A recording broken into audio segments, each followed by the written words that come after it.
When I was about to go to college, I got a job working on the railroad on what they call the section crew, and it's maintaining the way.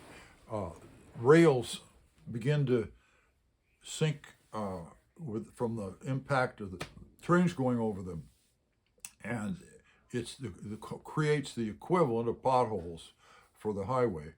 And so in those days, it's all done by machine now, but we had to go out, jack the rail up, then dig down next to the tie, and then take steel bars and tamp the ballast under the ties to raise the ties and thereby the rails up. And so I went down to the section house. Somebody told me where it was. I'd never been there before. In Viento State Park. You cross the tracks at Viento State Park, and there's the section house that the railroad provided for the section head, the supervisor of the crew. And there was a little shack there that we kept what we called a speeder in that would go haul us and the tools up and down the track. We had 12 and a half miles of track we were maintaining, and we occasionally would change rails.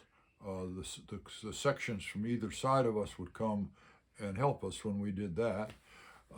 And there were other things we had to do to dig the ballast up where it had eroded away down off the track and so on. But I went there and asked him for a job, and I went in and he was kind of scared of him.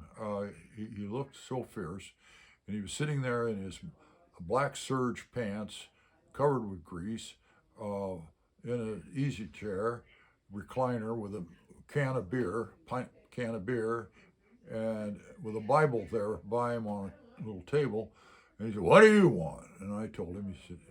He said, "Yeah, okay, I do need somebody. When are you going to be available?" "Well, school's going to be out in a few days." "Well, come when school's out." So I graduated on a Sunday. Monday morning, I showed up down there, and I had been sort of puny my senior year because I'd gotten mononucleosis when I was an exchange student in Europe. And once I had that mono, that I'd get over it a little bit, and then it had reduced my immune system, and I'd start getting little bouts of the flu. And that went on, off and on, my entire senior year of high school, which was very disappointing. And I ended up the year not very strong. And I weighed 188 pounds, 6'3" or 4, 188 pounds. By the end of the summer, I weighed 210 pounds. What is that? 22 pounds I gained during that summer, and I didn't have an ounce of fat on me because it was equivalent of going into a gym and lifting weights for 4 hours a day, although we were working hard 6 hours. And the first part of the summer, I could barely crawl up onto that speeder to eat lunch. My mother, bless her heart, was sending these huge lunches with me. She'd send a quart of peaches, and I'd eat it along with the huge sandwiches. But at first, I just barely could do that job, and I was determined I wasn't going to lose that job. So I kept coming and doing the best I could. But I'd just get so exhausted; it was unbelievable. There was one fine day, at the end of the day, I'd been sent back up the track a little ways to pick up the tools we'd been using, and Frank Strader, my boss, turned to Gene Mathis, one of the other workers there, and said, "Is he even moving at all?" And Gene looked and he says, "Yes, I think he is moving." And Frank says, "Well, I'm glad, because if he's so slow, I'm afraid I'm going to have to let him go." Well, sometime a few days after that, I turned the corner and I started to gain strength, and I started doing better and better. And by the end of the summer, I could pick up a keg of railroad spikes that weighed, they told me, 200 pounds, and I could lift that thing up to my chin. And when we'd get together with the other crews to change rails or something, I suddenly was the powerful young man. And I was never an aggressive guy in terms of acting like I was going to kick somebody's ass, but I didn't take any crap either.